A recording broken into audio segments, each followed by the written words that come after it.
Well, welcome back to another episode of St. Francis Ministries Conversations video podcast. I'm Father Andrew O'Connor, the Executive Officer for Mission and Ministry, and I'm joined today by Jenny Ellis, the Executive Director of Development for St. Francis Ministries. Jenny, welcome to the conversation. Thank you so much for having me. I'm excited to be on an episode. Yeah, we're glad to have you. Why don't you go ahead and introduce yourself a little bit? Tell me about yourself, your background, and how you came to St. Francis. Yeah, absolutely. I am Jenny Ellis, like you said. I joined St. Francis in summer of 2024 to head up our philanthropic efforts at the foundation. And prior to coming to St. Francis Ministries, I have a background in event planning, business management, also education. But what brought me to St. Francis is really my heart for youth, and especially youth in the foster care system. So when this opportunity arose for me to lead a team of development officers and community engagement efforts for St. Francis Ministries, it was a perfect fit with my training and background and skills. So I was excited to join the team. It's been a little over a year now. And I live in Wichita with my husband. I've got two busy middle school boys, two dogs, and an axolotl that keep me running. I'm a swim mom and a lacrosse mom and all the things. Awesome. You are just really going in a lot of different directions, and that really probably describes well the work of the St. Francis Foundation. We're in a lot of places, we're doing a lot of things. Tell me a little bit about the foundation, what it is, what it does. Sure, absolutely. So the St. Francis Ministries Foundation exists to support the mission of St. Francis Ministries through philanthropic giving. So we work with individuals, civic organizations, businesses, planned giving to bring in dollars that help us support our mission in a variety of ways. No two donors are the same. No 2 days are the same. There really are so many programs and unique needs across our programs. So one of the exciting challenges is getting to match donors and what's on their heart and what they want to support with programs and things that we do and do well at St. Francis Ministries. So I have development officers on my team in Kansas and Texas that support all of our states from those outposts. We also have a social media manager on our team, so getting to share the story of St. Francis Ministries externally that way. And then just the everyday admin things that are involved in financial compliance and things that are very important to us as well. So like I said, no day is the same, no two donors are the same. But at the heart of it, it is our job to be the feet in our community, getting to share about the work that St. Francis is doing and how people who also have a heart for youth in care or families in crisis, adults with intellectual disabilities, how they can step alongside St. Francis Ministries and support us with financial gifts in kind, other kinds of partnerships. Yeah. I'm in interest of full disclosure, I work a fair bit with the foundation, and together we. Our departments really also work a lot with our marketing communications teams, and one of the things I love about the way we all get to work together is that it is about telling the stories, the success stories, and sort of the everyday stories of the work we do for kids and families and adults with intellectual and developmental disabilities. I appreciate you bringing up the sort of the financial piece of it too. Yeah. For those who may or may not know, I mean, the majority of our funding really comes from state and federal partners. That kind of funds the baseline of the work, but the philanthropic piece is really where we can kind of go the extra mile. Absolutely. And we have an 80-year history of knowing what produces great outcomes for kids and families. And sometimes those things take money, and they're money that we can't find in a state contract. It's unique things like this week through my inbox, I had a case manager in Texas who was really wanting to get a laptop for a kid who wanted it for school this year and had an academic need for a laptop. That's not something that we're going to be able to cover with a state contract or a fee service program, but it is something that I can say, hey, the foundation has money for that. We want that kid to have a computer. We want that kid to have a great academic career and a bright and beautiful future. And if a $900 laptop is a missing piece to that, we want to be able to make those connections. And I mean, I don't get to follow these stories as closely as the case managers do, but I do know as a parent and as a person who's gone through school, that could make a really tangible difference in their life of feeling confident at school, confident in their academics. That's just one recent example. And it's not always big. It's not always a computer. Sometimes it's shoes so you can try out for the basketball team, or replacing a toy that they weren't able to take with them and care that was really important to them. We like to support with, trauma-informed care principles. We like to support these things that are seemingly small, but we know have a huge impact on outcomes. Yeah. Yeah. And I appreciate you just doing what we're talking about, is that sharing that story. Right. Mm-hmm. And that's a thing that can kind of move the hearts and minds of people who might be wondering, well, how do we help people? It's a big system. It's a very complex set of needs. How do we get kind of involved with that? Um, I, what are some ways that individuals can support St. Francis Yeah, Ministries? absolutely. So an individual who is looking to make a financial gift, those are always welcome. The door is always open on financial gifts. We have what we call our unrestricted giving, which is really a pot of money that our executive directors or different people within the organization can allocate for any emerging need. But then we also have specific funds. If there's something that you're particularly called to, maybe you really have a heart for your specific community. We have what we call greatest opportunity funds. We call them GO funds. And those are for local St. Francis Ministries offices and programs to determine how those needs get met. If you're very specifically focused on keeping those dollars in your community, we have other programs such as we have an art therapy program at Salina West. We're writing a grant for sewing machines for that right now, which is kind of an exciting thing that was youth led. We really want sewing machines. Great. We want you to have them. Let's find a donor, find a grantee that can make that happen. So if there is a program St. Francis Ministries does, we have a special account for it. We have a way that those dollars can be used. Individuals can give on our website. We have online giving. We take check, we take cash. We would love to meet with donors and talk about what their specific donor priorities are, and really find a way to match their gifts with how we can make an impact with the people who are closest to the work. You talked about how closely we get to work together and how closely we get to work with marketing and communications. And that has been a really fun surprise of this role. Yeah. Since we are such a large organization, I really feel like our three departments uniquely get to see a little bit of everything. That's right. Yeah. And we know just enough about these different programs to be able to identify special places that individuals can support. So we're not just here in Wichita looking at our families in Sedgwick County. We get to travel and see the other offices. We get to talk with staff who are in other areas and really have a holistic view of what our staff need to be able to support families and how our communities are able to partner with St. Francis Ministries in that community-based care model to help us work together. Yeah, I mean, you allude to the fact that we have this large geographic footprint. We have hubs in different kind of locations in different states.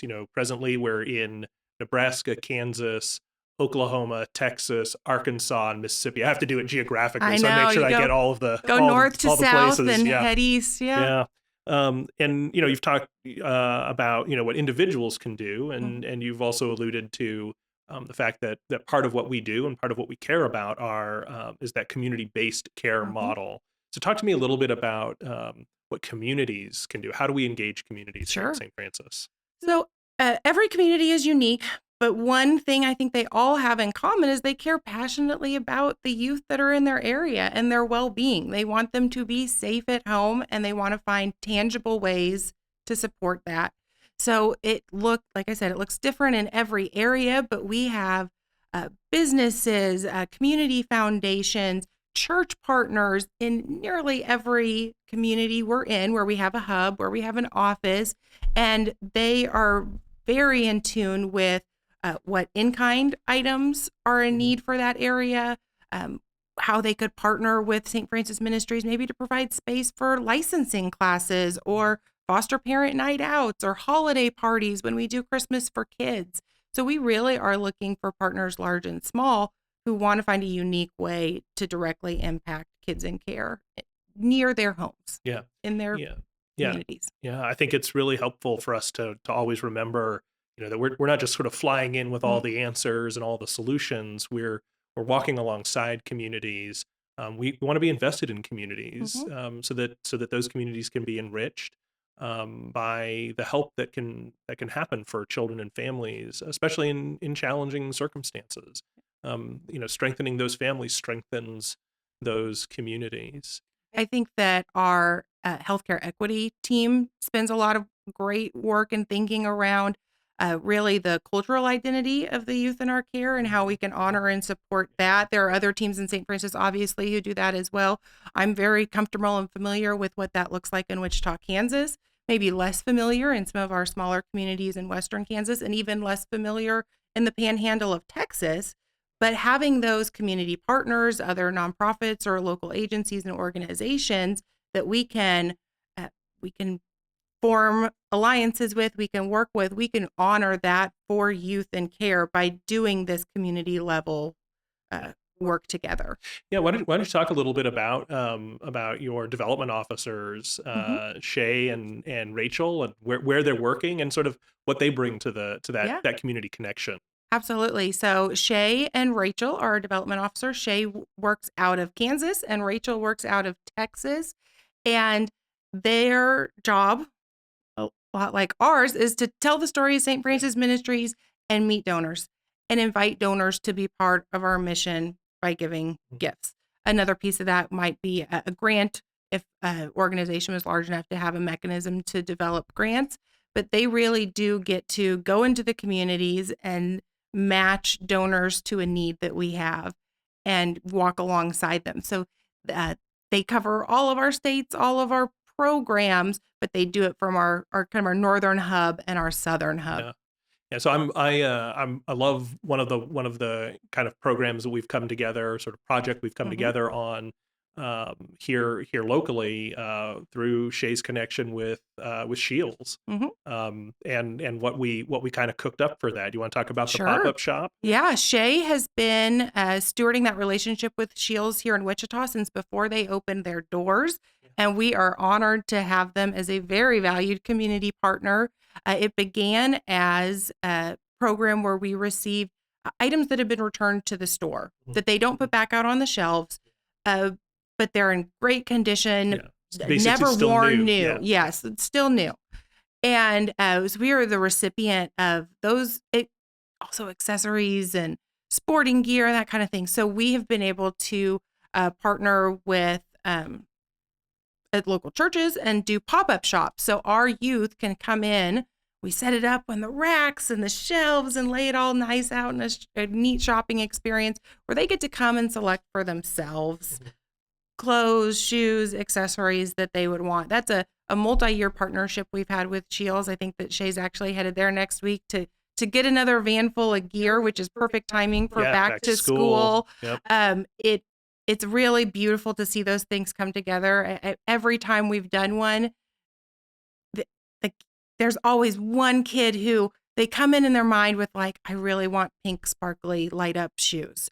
And you're thinking, oh man, I hope we have their size and pink, sparkly, light up shoes. Yeah. We're not a big box store. Right. We're a pop-up shop. Yeah. And then sure enough, we have one pair and they're that girl's size. And just the joy of being able to be a piece in that and knowing that there were so many partners involved in this relationship, from that relationship with Shields and that connection to Shay. We work with our foster care homes team to establish that. We work with church partners to set it up. And it all is worth it times 1,000 when you see this girl with her purple sparkly shoes. So I love that. Shields also has expanded their partnership with us in a couple ways. We do an annual, what we call Shop with a Cop, Yeah. where 10 of our youth in care are selected to get to come do a $500 shopping spree in December before the store opens. Shields provides a big breakfast. We work with Wichita Police Department and pair the youth with an officer. And that is really fun. We just got our date again for Yeah, 2025, so we it's a are great event. excited. It is a very joyful event. We This will be our third year. So this past year, we heard success stories from the officers Yeah, having seen the youth out in the community in the intervening year, and that's part of the vision too. We want to help repair and rebuild some yeah, relationships with yeah, our youth. And then the third thing that's our newest Shields partnership is they started the Shields Family Sports Fund, yeah, and that's available to families across the state of Kansas through a grant from the Wichita Shields. And it is a cash reimbursement grant that we can provide to our foster families who have any expenses related to youth playing sports. So it could be fees, it could be travel for a travel team, it could be equipment you need to try out. And that's a really exciting program that we're hoping to expand. So we're yeah. And again, it really illustrates, that sort of the stuff that isn't in a state contract, but is definitely the stuff of life, and attempting to restore degrees of normalcy to kids in care, to allow them to thrive in the way that any kid should be able to thrive. And I love the story about, always the kid who finds just the right thing at the pop-up shop. And I think you and I both would say that it's a real blessing, a real privilege to be able to sort of see that moment, and know all the work that went into that moment where that kid felt valued, and sort of felt like things are going to be okay, and they're going to get what they need and what they want. Um, Pulling back again a little bit, we've talked about individuals, communities. Let's talk again a little bit about. So we've had some recent kind of community gatherings and community events, focused even more broadly, than just the folks in care. Tell me a little bit about those. Yeah, we wanted to expand after the success of an open house we had in Waco, Texas last year. We said we need to be doing this in more locations. We need more opportunities for the public, our partners, our prospective partners to come in and have have us all at the table together. Let's share what St. Francis Ministries is doing in your community. Let's share our successes. Let's share our challenges. And then let's have time to fellowship together so that we can strengthen those relationships. So we did a couple last year. We did one in Lubbock, Texas that was fantastic. Yeah, it's great. And then in Wichita, we did kind of a play on it that we're also expanding this coming year. It's an event we called Safe at Home. And it was out at the Wichita Wind Surge game. There were turbo tubs that night. And we got to bring together uh, community leaders, elected officials, also business owners, business partners, longtime donors, and prospective donors, in addition to some foster families and kiddos for a great night at the ballpark. We called that Safe at Home. I think that really gets to the heart of what is on everyone's vision board for what we're doing. We're Yeah, making sure that kids in our community are safe at home. And then the variety of ways that St. Francis Ministries supports that mission in through our different programs. So we are looking forward to expanding that this year. I know for sure we're doing Safe at Home in Wichita and Amarillo, Texas again this year. We're going back to Waco for a community gathering in January. So we're looking forward to that.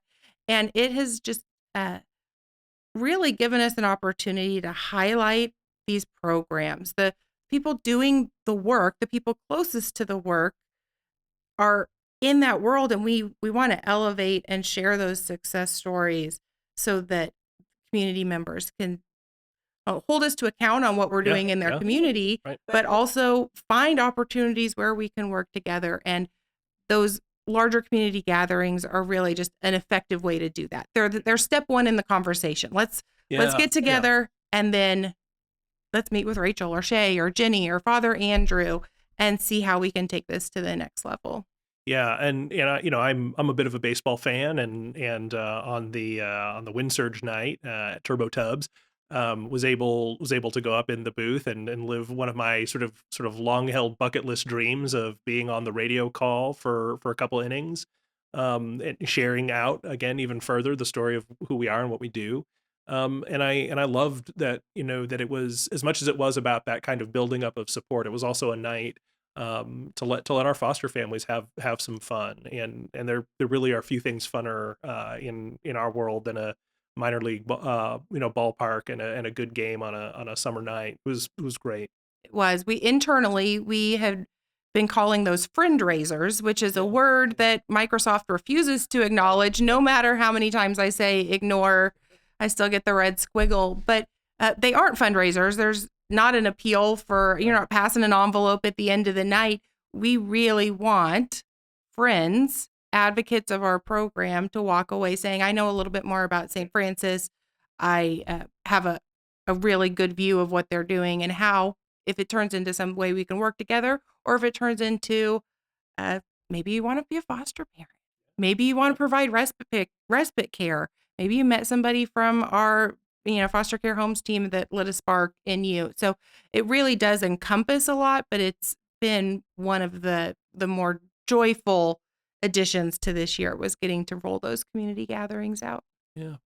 Um, let's talk a little bit about some active campaigns we have going. So, one of the things we've been working on this year is Everyday Heroes. Who are our Everyday Heroes? Yeah. So Everyday Heroes was a campaign launched in 2025.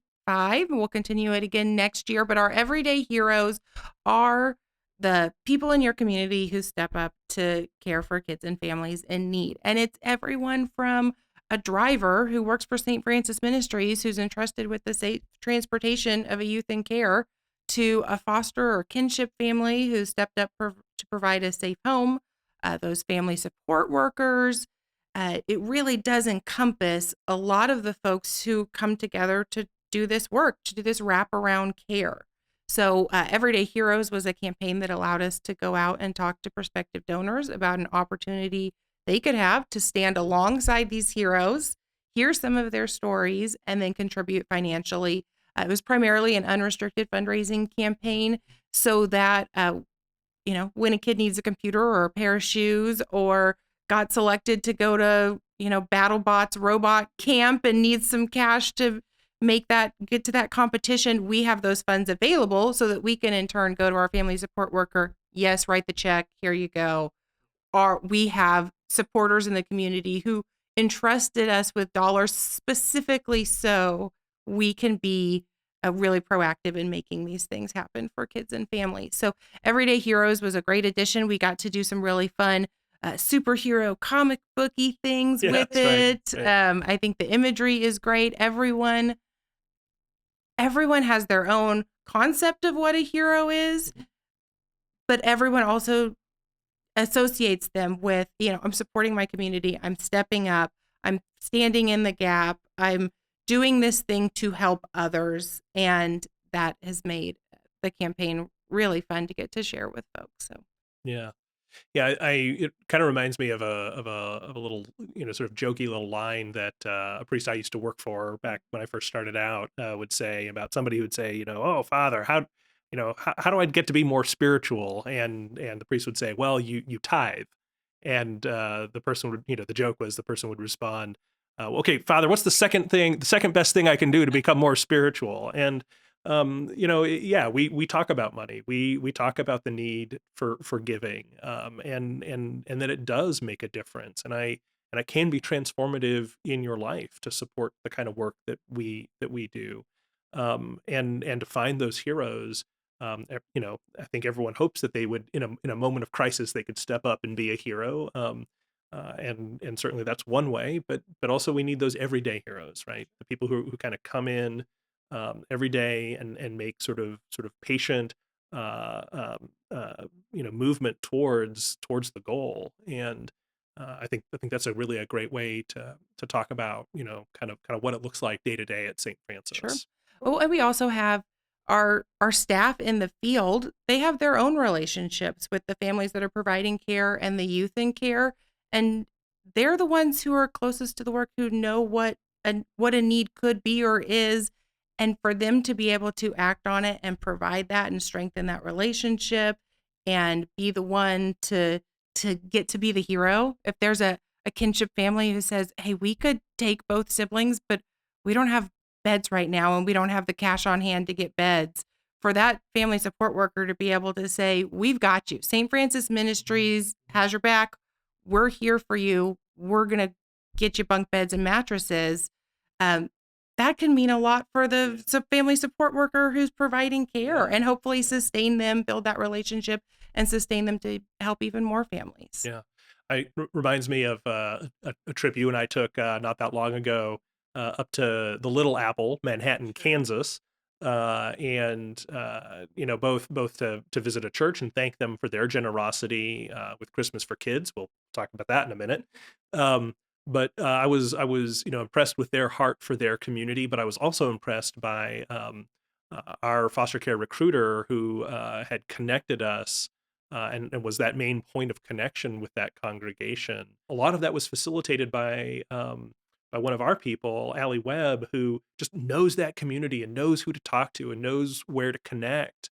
That sort of on the ground knowledge is really crucial for us to be able to make that difference. Yeah, Rock Hills Church that you mentioned, they not only are a great supporter of Christmas for Kids, but uh, with the family support workers in that part of the state have done for several years either a summer bash or a back to school bash.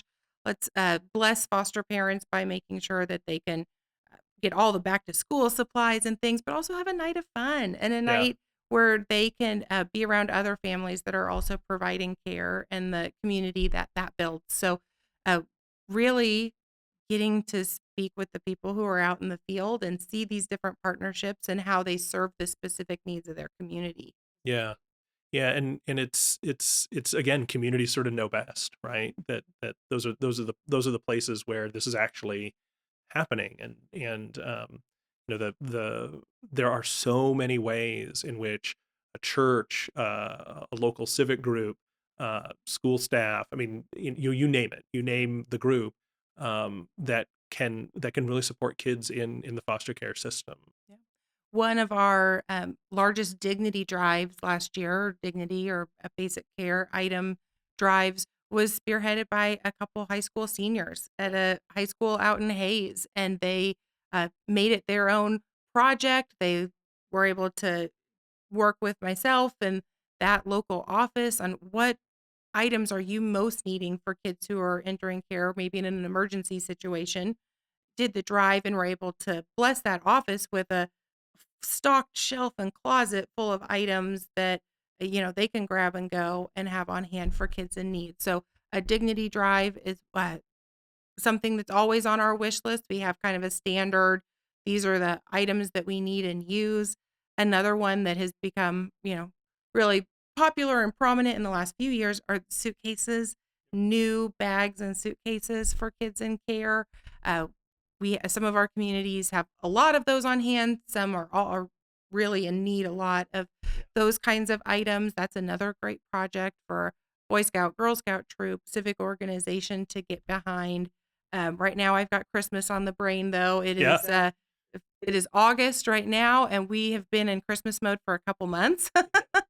So we never are, never not Christmas. uh, it- and we work to fill the wish list of every youth in care, and not just foster care. Also, if their families enrolled in any of our prevention programs, uh, we want to bless them at Christmas time as well. So we have a Christmas specific wish list that we're working on getting in front of churches, organizations, and businesses right now. At St. Francis Ministries, we call them hope trees, but hope tree cards, and getting those in front of folks who really is part of their annual holiday giving tradition to pass it on. So we're getting ready to launch Christmas for Kids. The external launch happens in September. Yep.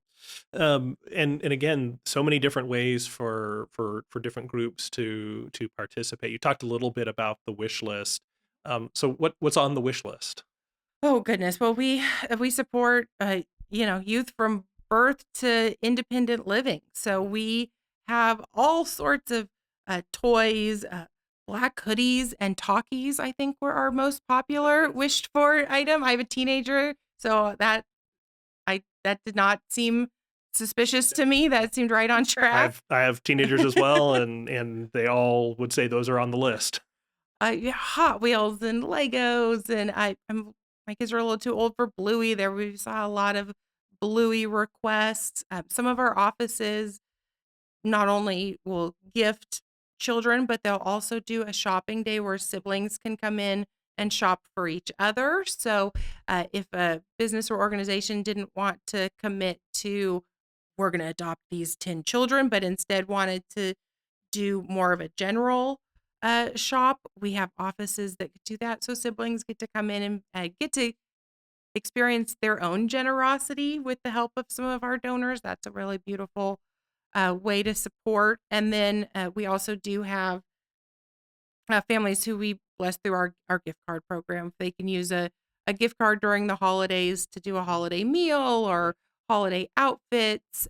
So we're also looking for cash donors during Christmas for kids so that we can place that full gift card order and get those to families.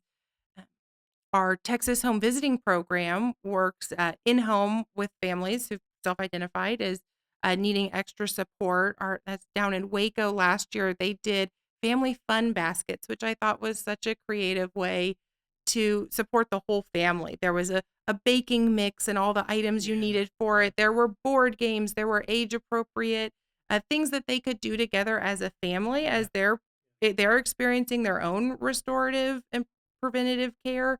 And so at the holidays, getting a little extra special surprise. So we talked about how every community is different, every program's different. At Christmas, um, it's about the the gift of Christmas, experiencing that and all the different ways that we can do that in our communities. So we will have hope trees popping up in businesses across our 5 states. But Christmas for Kids has been around for decades. Last year, we had donors from over 30 states who, a lot of them longtime donors who have seen over the years the impact that their gift at the holidays can have. So Yeah. it is a large undertaking. I love getting the updates when one of our offices has a truck pull up and they're unloading and getting to do that because you know that those are going to end up under the tree. And some of these are really formative memories. Yeah. Yeah. Kind of tying a lot of those themes together. I had an experience last fall.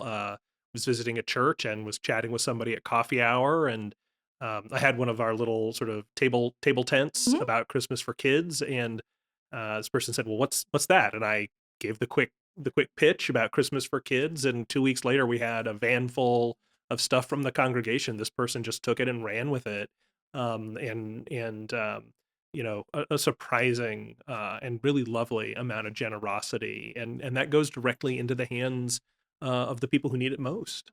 And I think to have those memories that no kid should go without at Christmas time. I mean, that's a special time of year, and that's really those places where especially a child in care who may be away from home, um, and navigating a very challenging circumstance. That's a place where a little bit of sort of bright light can be shown, and a little warmth, and I think it's just really amazing, how people respond to it. You said we've been doing it for decades. Oh, you know what? I wish we could pin down that specific year because we get asked a lot. So maybe as Marcom continues working on our history book, we will find the founding documents for Tells us Christmas when for it Kids. really But launched. it extends most people's working memory at St. Francis. So I confidently say decades, and I'm sure going back to 1945, there was a holiday celebration or recognition. So it's been around in probably several iterations. So you see where I was going with this. 1945. What big anniversary are we celebrating this year? We are just weeks away from our 80th anniversary. Yeah. Maybe by the time people are watching this, it'll be here, September 3rd, 1945. It's when 80 we opened years. up. Yeah, it's pretty remarkable, that span of history, the literally thousands upon thousands of lives that have been impacted by St. Francis Ministries. We again often get to meet people, even from some of that earlier period, yeah, teens who were in care, in the 60s. We got to meet a gentleman not that long ago, and he told us how his experience, being a part of the boys' home back then, set his life on the course that it has taken, and how it really changed his life, saved his life. Um, so what are we doing to celebrate our big birthday? We are celebrating all year long. 80 years of service is a milestone you don't just want to let pass by on the calendar. St. Francis Ministries looks a lot different than it did in 1945. So it's really inspiring to think of how we've not only changed with how the child welfare system works, but also been instrumental in transforming it and improving it. So to be here 80 years later, I think is a real testament to the folks who came before us in St. Francis Ministries and the partners who walked alongside us. We are doing a number of things. One thing that's new for this year for all of our staff, because we do have a heart for service, and we know there are other organizations than St. Francis Ministries. Uh, our staff are getting volunteer time off Mhm. as part of their benefits package this year to get to go into their local communities for other causes that are important and special to them and get paid to work or to volunteer at other nonprofits in their community for other causes that are important to them. Our chiefs and executive leadership team are marking the anniversary day by volunteering in our headquarters is in Salina, Kansas. We're volunteering with other nonprofits that day as a chief and executive leadership team. And then across the year, anticipate 800 plus hours or more, 800 for the 80th hours of service to our community. We know that we're interconnected in a lot of ways. So we're excited for our staff to get that opportunity to go out and represent St. Francis and themselves in for other needs in our community. So that's one way that we're marking it. We've got some other pieces in the work. I alluded to the Marcom team is working on an anniversary book, which is going to be Mhm. exciting. Mhm. And then we are really getting to take that opportunity to tell the story of St. Francis Ministries through the years. And it's not just 80, we're not 80 years and done, we're 80 years and looking forward. Yeah. Yeah. I think if Father Bob Mize, our founder, were still with us and still around, I think he would sort of look back on sort of where we started and where we are now, and I think he would be pretty proud of the organization we've become. And so we're thankful for his sort of his vision and his bold sort of move uh, to really look at a problem in a community where he was serving and say there's got to be a better way. And I think it involves love and forgiveness and transformation and accountability, and for really starting St. Francis, and um, it's pretty powerful to be a part of it. And I love that we're celebrating it, not by sort of celebrating ourselves and throwing ourselves a big party, but really kind of going back out into the community and saying, how can we continue to be of service? I think not opposed to confetti. I'm a big fan of confetti Confetti, parties, yeah, but yeah, I think this is a really meaningful way to mark this milestone and then continue doing the work. yeah. Little confetti, little bit of service, and a happy 80th birthday to St. Francis. Um, as we sort of maybe wind our conversation down a little bit, how can people be in touch with you if somebody's watching this today and saying this is a great organization, I would love to support St. Francis. How do I get involved? How do they find you? How do they connect with your team? So the easiest way is through our website. We've got a yellow button in the top corner, donate now. If you're feeling moved and you want to do that without a conversation, that money makes it directly to us to the foundation. There are opportunities for you to designate your gift through that means. But then throughout the foundation pages, you'll find our wish lists for gift and kind items. You'll find details about our programs that may have specific restricted accounts that are open for support. And then there's the foundation at stfrancisministries.org is a shared inbox for myself and my entire team. And if you want to have a conversation, if you'd like us to come out and do a presentation about St. Francis Ministries, if you're interested in touring your local office, that's the way to get us and for us to say, okay, Shay, let's get you to Hutch on this day to meet with this organization. Or we'd love to put together a presentation for you. Here's who we can send out. We are very adept at working virtually as well. So if it's something where we can join a virtual town hall that you might have, or a community meeting, or you want to put things up in your break room, those are all types of partnerships that we've done. The email is the fastest way to do that. Our phone number is also on that page. That's a digital inbox that comes to the same place. Yeah, and I think you like myself willing to kind of go anywhere, right? If someone wants to learn about who we are, wants to hear the story, wants to be a part of it, we'll find you. We'll happily come see you. We knew this year on the website with Christmas for Kids, and we're going to roll it out for all programs, is we do kind of have an items request list that, hey, I would like some Hope Tree cards or some posters, or I want to get this ball rolling without, waiting for an email. I already kind of know what I want. But on that form is also a way to request a visit or a call from the foundation, and also you. Yeah. You're one of our menu offerings Yeah. on how can we partner. Yeah, yeah, and I love getting to go out and do that work and meet people and share the story, and so I'm have stories will travel. Um, the and I love the idea of a toolkit, right? Make it simple. If somebody's watching this and wants to, just ready to go with Christmas for Kids, they'll find all the resources they need to make that happen, and we want to equip them. We want to get that going for them. So one kind of specific question. We've talked a lot about different ways and different communities and different types of organizations that have been supportive of us. I think there's one in the last year or two or three that really stands out. Tell me a little bit about the Soul Family Foundation, what they've done for St. Francis. The Soul Foundation has really blessed St. Francis Ministries with a transformational gift. Their large contribution over last year and the prior year um, is making impacts in all of our geographic areas in tangible ways that make a difference. They really had the heart for our mission, and were able to look and step and say, hey, how can our financial gift uh, make you be proactive in some of the needs of your organization? And that could be, updating the air conditioners in Mississippi. Those are blessing people every day. Absolutely. Well, I mean, that is Yeah. and that is something that was not going to come out of a state contract. That was something that was going to come out of a donor who had a heart for the mission and saw a way that they could support a need.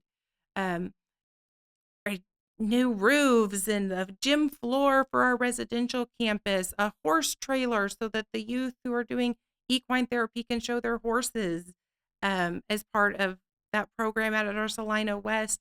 The large gift the Soul family gave is having a rippling impact throughout the organization and really allowing us to make moves on some needs in our facilities and programs specifically. Yeah, absolutely. It makes all of these things that we do that it help improve lives, just that much more possible.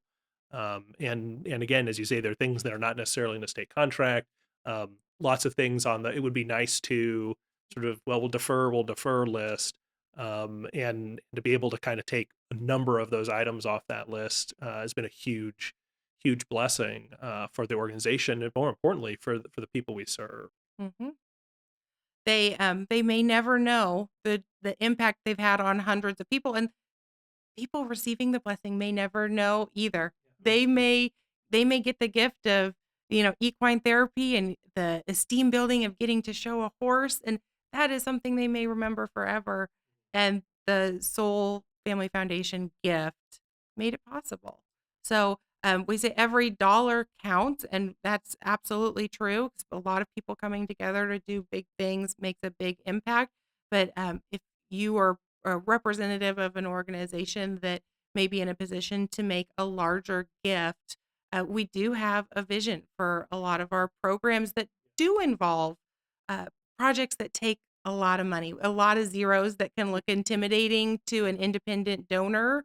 We'd love to share the story of what we envision and what we think is possible for the next decade or more with gifts like that as well.